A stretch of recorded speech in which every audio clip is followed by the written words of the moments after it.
Khusus menyangkut pilkada Bapak Presiden, 1 tahun lalu kami menyampaikan kalau bisa pilkada dipilih lewat DPR saja.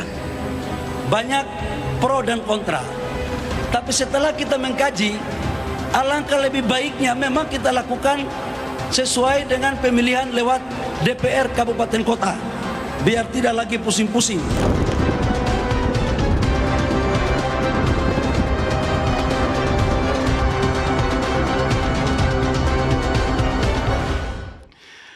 Halo pemirsa, apa kabar Anda? Salam Nusantara. Dimanapun Anda berada, dari Sabang sampai Merauke, dari Miangas sampai Pulau Rote. Senang sekali rasanya malam ini saya, Doni The Kaiser alias DK, bisa kembali menyapa Anda sekeluarga, tentunya dalam program kesayangan Anda. Ini dia, Merah Putih.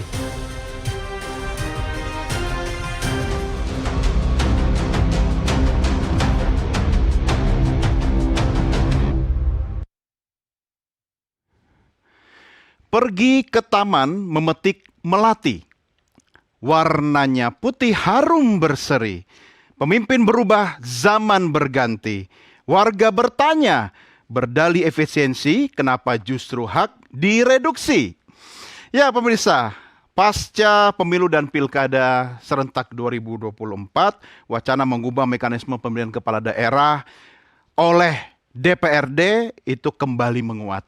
Malam ini kami mengajak Anda untuk mendiskusikan hal itu. Apalagi sebelumnya tadi di awal jumpa kita Anda menyimak potongan statement dari Ketum Partai Golkar bahwa kayaknya sekarang lebih cocok kalau kepala daerah itu dipilih lewat mekanisme pemilihan di DPRD. Nah, mari sama-sama kita berdiskusi dalam Merah Putih malam ini. Kami sudah menghadirkan narasumber yang menjadi panelis diskusi kita malam ini. Yang pertama saya perkenalkan di sebelah kiri saya, pengamat politik yang sudah tidak asing lagi, Yunarto Wijaya. Mas Toto, apa kabar? Kabar baik, selamat malam Mas. Selamat malam, Happy New Year. Happy New Year juga. Terlambat nggak sih? Enggak ya? Enggak lah. Masih lah ya? Sebelum seminggu. Iya. Tahun baru, harapan baru harusnya ya? Semoga sistem pilkadanya tidak baru. Wah, ini belum segmen 1 udah panas nih. Oke, untungnya di sebelahnya ada senior kita ini. Ya, beliau tentunya sudah kita kenal sebagai komisioner KPU periode 2012-2017. Hadar Gumai. Pak Hadar, apa kabar? Alhamdulillah baik, terima kasih Mas. Kenapa Anda tidak pernah berubah? Dalam waktu 20 tahun saya kenal. Oh, gitu. Karena yang dipikirin sama terus. Oh, itu rahasianya Iya, Pak Hadar? rahasianya. Fokus sama aja yang dipikirin. Saya akan mengikuti jejak Anda nanti ya. Dan di sebelah kanan saya juga sudah hadir Direktur Komunikasi Deep Intelligence Research. Ini sahabat saya yang datang jauh-jauh dari Kota Kembang, benar nggak sih? Dari Bandung. Dari Jakarta saya tadi. Mbok iyo. Tapi katanya mau ke Subang habis ini ya. Neni Nurhayati. Teh Neni apa kabar? Baik, Mas Dike. Sehat? Sehat. Semoga sehat juga demokrasi kita, Mas Dike. Kan, udah mancing-mancing kan? Anda memang cocok posisinya berdua ini berhadapan. Tapi tentunya kita juga sudah menghadirkan narasumber melalui sambungan Zoom. Ada yang pertama adalah anggota Komisi 1 dari fraksi PKB, Muhammad Kozin. Gus Kozin, apa kabar? Assalamualaikum warahmatullahi wabarakatuh, Mas Doni. Waalaikumsalam warahmatullahi wabarakatuh. Komisi 2 bukan Komisi 1. Oh iya, Komisi 2. Saya koreksi. Dan juga tentunya ini sudah bergabung bersama kita Ketua DPP PDI Perjuangan Andreas Hugo Parera. Pak Andreas, apa kabar? Selamat malam, Doni, DK. Sehat ya Pak? Mas Toto, Mas Haidal, Tenedi, Mas Iya. Kosim. Terima kasih Ya, Bapak-Bapak selamat sudah tahun baru semuanya. bergabung bersama kita. Saya sudah lihat dari jauh ini. Kita juga sudah kehadiran narasumber kita, anggota Komisi 2 dari fraksi Golkar, Ahmad Irawan. Silahkan bergabung bersama kami, Mas Irawan. Ini politisi muda, kalau nggak jadi anggota DPR, cocok jadi penyanyi kayaknya nih. Iya, silakan. Mau main sinetron gitu kan. Tapi itu membahayakan posisi saya nanti ya. Oke, baik. Terima kasih Bapak-Bapak dan Ibu narasumber. Sebelum memulai diskusi kita malam ini, sama-sama kita simak dulu tayangan yang berikut ini.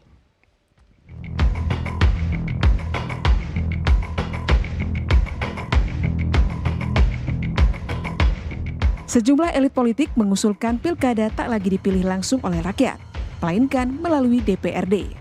Tingginya ongkos politik baik bagi negara maupun bagi kandidat yang dinilai memicu praktik politik uang dan korupsi disebut-sebut sebagai alasan. Usulan pilkada via DPRD ini muncul dalam Rapimnas Golkar 20 Desember 2025 yang diucapkan oleh Ketua Umum Partai Golkar Bahlil Lahadalia. Saya yakin bahwa ini membutuhkan kajian yang mendalam.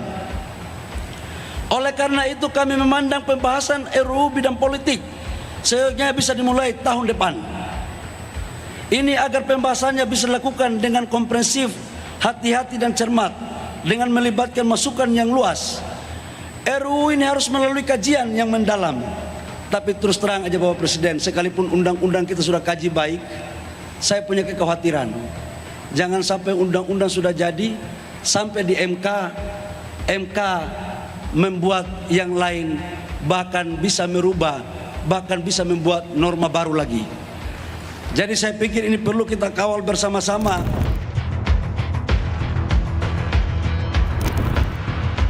Mayoritas partai di parlemen menyatakan dukungan, mulai dari Golkar, Gerindra, PKB, Nasdem, PKS, PAN, dan disusul Demokrat. Partai berlambang bintang Mersi itu kini turut mendukung opsi pilkada melalui Dewan Perwakilan Rakyat Daerah setelah sebelumnya menyatakan penolakan atas wacana tersebut. Namun, kritik pun menguat. Mekanisme ini dikhawatirkan mengurangi hak rakyat memilih pemimpinnya sendiri, sekaligus membuka kembali ruang transaksi politik di tingkat elit.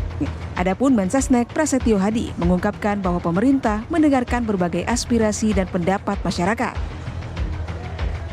Pemerintah ya pada dasarnya kan kita mendengarkan seluruh aspirasi dan pendapat. Nah, kalau kami, saya selaku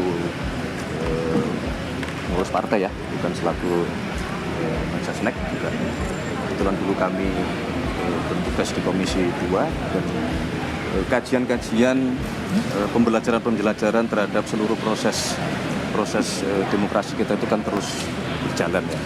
Semua memiliki pendapat, memiliki pandangan, ada yang menilai kelebihannya, ada yang menilai kekurangannya, tetapi kalau kami berpendapat, sekali lagi kami sebagai pengurus partai, salah satu pimpinan di partai, kami berpendapat memang kita harus berani untuk melakukan perubahan dari sistem, manakala kita mendapati bahwa sistem yang kita jalankan sekarang itu banyak juga sisi negatifnya.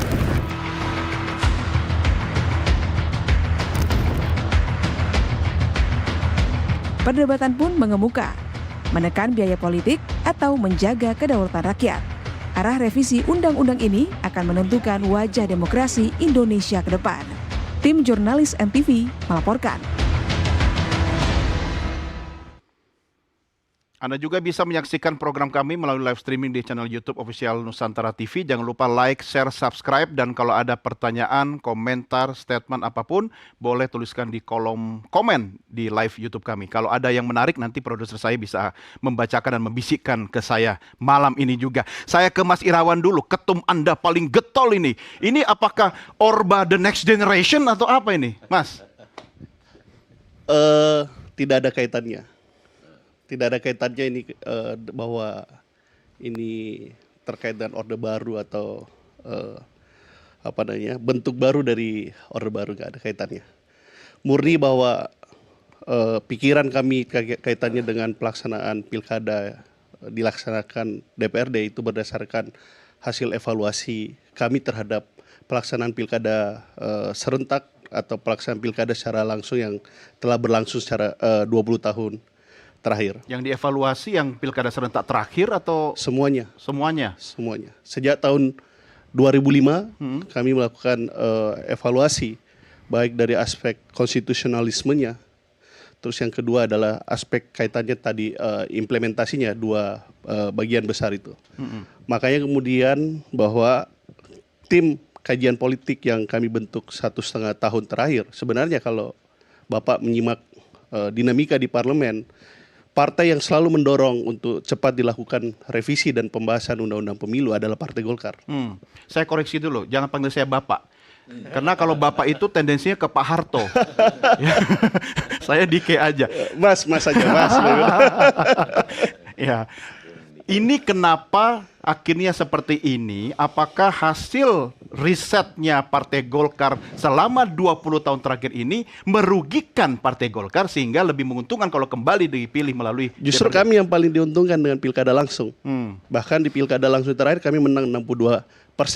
Jadi murni tidak ada kaitannya dengan vested interest politik Partai Golkar. Tapi yang kami ingin adalah bahwa fenomena dan fakta politik yang telah menjadi realita dan juga disaksikan publik, termasuk partai-partai yang juga sebagai pelaku dalam pemilu itu sendiri, itulah yang mendorong kami, kesadaran kami untuk kemudian bahwa ini ada hal penting, prinsip urgen yang harus kita perbaiki, yakni perbaikan di hulunya. Maka kemudian kami melahirkan pandangan-pandangan satu bahwa misalnya kami membuka satu proses politik yang sifatnya asimetris. Karena memang sejak awal kami menyadari dan melihat, bahkan kami telusuri dari aspek original intentnya, memang sejak awal bahwa daerah kita itu sifatnya asimetris. Maka kemudian kalau kita telusuri original intent dan pembahasan Undang-Undang Dasar 1945 di 4 kali amandemen, khususnya ketika membahas kaitannya kekuasaan pemerintahan, di situ bahwa kita sadari ada ya disebut daerah istimewa Yogyakarta. Yang kemudian memang kita tidak bisa melaksanakan pemilihan langsung di situ, sampai kemudian perdebatan yang begitu keras dan pimpinannya mengingatkan agar kita melihat persoalan dan perdebatan langsung tidak hanya sebagai satu hal yang sifatnya simbolik, tapi juga ada yang substantif dari demokrasi itu sendiri. Satu, bahwa harus ada keterbukaan, harus ada kejujuran, harus ada keadilan dan lain-lain sebagainya. Jadi perdebatan money politik itu sejak awal gitu. Bahkan kalau kita Pak Hadar sebagai pelaku pada saat itu, pelaku amandemen yang banyak memberikan masukan-masukan, pelaksanaan pilkada langsung itu koreksi dari adanya juga money politik di DPRD pada saat itu. Nah, ini juga menjadi basis kami melakukan evaluasi bahwa ternyata spirit dari politik uang ini itu makin meluas karena masyarakat kita semakin permisif, dan kemudian lahirlah relasi, sekali lagi relasi sebab akibat, bahwa dari politik yang mahal itu kemudian banyak kepala daerah yang melakukan korupsi. Itu yang utama, ditambah juga hal-hal lainnya bahwa kohesivitas masyarakat kita, kedua adalah kualitas kepemimpinan, terus ketiga adalah program-program pemerintahan daerah gitu. Jadi ada banyak ekses negatif yang kami jadikan bahan evaluasi. Tahan dulu di situ. Saya mau ke Gus Kosin dulu, karena Gus Kosin ini satu saf dengan Golkar dan teman-teman yang lain. Gus Kosin, apa alasannya sehingga Anda kemudian mengiyakan usulan dari Partai Golkar ini? Iya. Terima kasih ya. Maaf ini barengan lagi juga.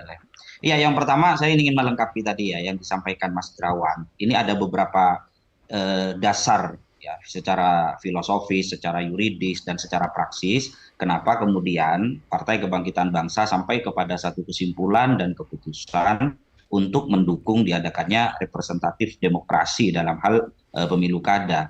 Yang pertama secara yuridis, kita tidak menabrak aspek konstitusionalitas kita sudah jelas ya. Tadi dikutip oleh Mas Irawan pasal 18 ayat 4 amandemen kedua Undang-Undang Dasar 1945 itu mengamanatkan dengan frasa demokratis. Nah, dua mantan Ketua Mahkamah Konstitusi, Prof. Zimli Asidiki dan Prof. Mahfud MD juga menegaskan apakah kemudian pilihan pengambil pembuat undang-undang dalam hal ini pemerintah dan DPR, apakah terbuka atau langsung atau tidak langsung, itu sama-sama punya landasan secara yuridis, itu sudah clear. Jadi perdebatannya sekarang sudah beranjak dari aspek konstitusionalitas menjadi politik hukum. Nah, apa yang menjadi landasan? Faktor empiris di lapangan tidak sesederhana hanya urusan high cost saja. Secara penyelenggaraan, kalau kita berdebat negara mahal dalam membiayai pelaksanaan pemilu, menurut kami tidak kompatibel, karena bagaimanapun pilihan demokrasi Pancasila kita memiliki konsekuensi logis, yaitu berbiaya besar, beda dengan sistem monarki dan lain sebagainya. Nah, yang menjadi persoalan ini high cost-nya tidak dalam konteks ansih penyelenggaraan atau dalam aspek negara saja, tapi bagi peserta baik partai politik atau figur yang ikut dalam kandidasi, ya. Kalau kita mengacu kepada riset yang dilakukan oleh Kemendagri 2015, 10 tahun yang lalu, untuk kota kabupaten kecil itu membutuhkan anggaran sampai 30 miliar. Sementara untuk yang sedang 50 miliar, yang besar bisa 80 sampai 100 miliar. Artinya dari angka-angka itu sebetulnya sudah cukup tidak tidak relevan lagi dalam aspek jabatan kandidasi yang bermodalkan kapasitas dan kualitas. Jadi medan tempur dalam iklim demokrasi kita ini menjadi tidak sehat karena seluruh anak bangsa tidak bisa berpijak dengan porsi yang sama. Mereka yang punya kapasitas, punya integritas, punya track record, tidak bisa masuk dalam proses kandidasi dan punya kesempatan menang ketika tidak memiliki popularitas dan isi tas. Nah, ini kan menjadi tidak sehat. Jadi kalau selalu ada membahasakan ini langkah mundur demokrasi kita, kita harus mulai bergerak dari demokrasi yang prosedural formal menjadi demokrasi yang substansial. Apa itu by definition? Kan demokrasi yang kita pahami oleh untuk rakyat. Dari rakyat, oleh rakyat, dan untuk rakyat. Tapi tidak dalam aspek formalitas saja, tapi aspek substansinya juga harus dijaga. Di mana iklim demokrasi kita itu tidak memunculkan contoh yang selama ini terjadi, bagaimana polarisasi yang terjadi di tengah-tengah masyarakat, bagaimana masifnya food buying dan money politik. Apakah ini yang salah masyarakat? Tidak. Tapi by system yang harus kita lakukan review. Ya, siapa di sini? Yaitu pemerintah negara dalam hal ini. Terus kemudian yang kedua, apakah ini terganggu terkait kedaulatan rakyat? Tidak. Dipilih DPRD itu kan DPRD tidak asal tunjuk, tapi dipilih oleh rakyat. Jadi dalam satu tarikan nafas, mandat yang diberikan oleh rakyat itu juga berlaku untuk legislatif sekaligus juga eksekutif. Tidak ada yang salah dalam hal ini. Kenapa saya katakan tidak ada yang salah? Kalau ini dianggap suatu kesalahan atau langkah mundur, konstitusi kita tidak akan menyediakan ruang itu. Itu kan logika sederhana saja. Saya juga ingin mempertegas lagi, dua mantan ketua Mahkamah Konstitusi menegaskan diskusi konstitusionalitas urusan langsung atau tidak langsung itu clear, jadi tidak perlu diperdebatkan lagi. Ini menurut perspektif kami, seperti itu, Mas Dodi. Ya, baik. Dan memang demokrasi itu biayanya mahal, tapi kan itu pilihan kita bersama. Pak Andreas, betul, Anda sekarang berada di jalan sunyi sendiri gitu. Apa yang bisa Anda sampaikan, Pak Andreas, PDI Perjuangan sekarang ini?